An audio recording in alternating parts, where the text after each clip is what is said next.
एक तरफ शांति समझौते की बातें हो रही हैं, तो दूसरी तरफ हजारों सैनिक जंग के लिए निकल चुके हैं। आखिर अमेरिका और ईरान के बीच चल क्या रहा है?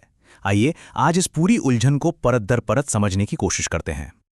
यही तो सबसे बड़ा सवाल है, एक पहेली है जिसे आज हम सुलझाएंगे।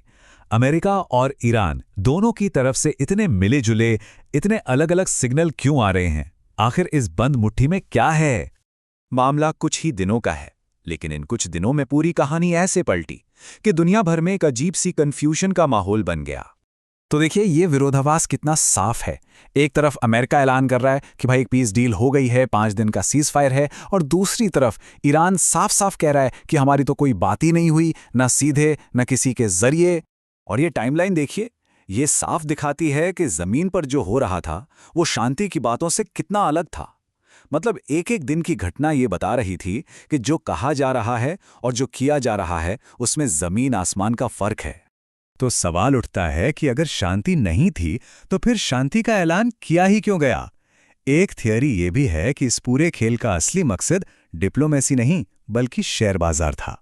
हुआ ये कि जैसे ही शांति समझौते की खबर आई, बाजारों में मानो एक तूफान सा आ गया। सिर्फ 6 मिनट के अंदर S&P की मार्केट वैल्यू में $2 ट्रिलियन का जबरदस्त उछाल आया। लेकिन जितनी तेजी से बाजार ऊपर गया, उतनी ही तेजी से नीचे भी आ गया। जैसे ही ईरान का बयान आया, 1 घंटे से भी कम समय में $1 ट्रिलियन का नुकसान हो गया। मतलब कुल मिलाकर $3 ट्रिलियन का खेल सिर्फ 1 घंटे के अंदर। अब बाजार में इस जबरदस्त उठापटक के बाद ईरान की तरफ से सीधा सीधा आरोप लगाया गया। उनका कहना था कि ये सब ट्रंप और उनके दोस्तों की एक सोची समझी चाल थी, शेयर बाजार से पैसा बनाने के लिए।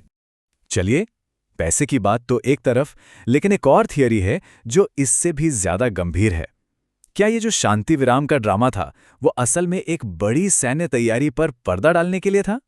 इस थ्योरी के मुताबिक सारा खेल टाइमिंग का था। 5 दिन का ये पीस पॉज एकदम सटीक विंडो थी। इतने समय में 2000 से ज्यादा अमेरिकी मरीन्स चुपचाप अपनी पोजीशन पर पहुंच सकते थे और दुनिया का ध्यान शांति की बातों पर लगा रहता।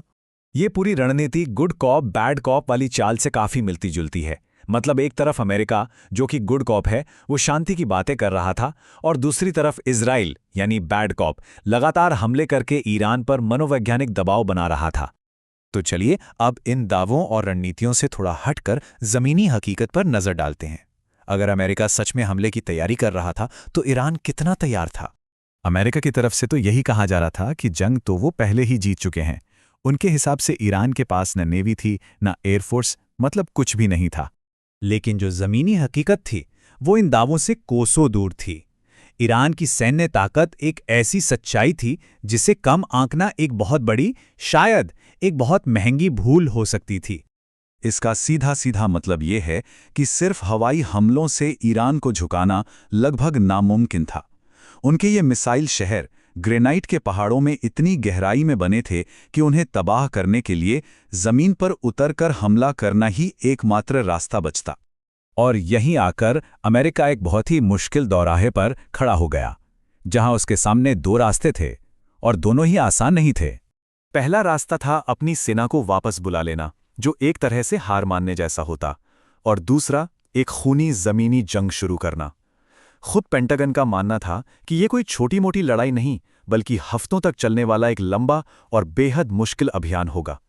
और हाँ, इस पूरे खेल पर दुनिया के बाकी बड़े खिलाड़ियों की भी पैनी नजर थी, खासकर चीन, जो अमेरिका की हर एक कमजोरी को, चाहे वो फंड की कमी हो या गोला बारूद की, बहुत ध्यान से देख और समझ रहा था ताकि भविष्य में उसका फायदा उठा सके।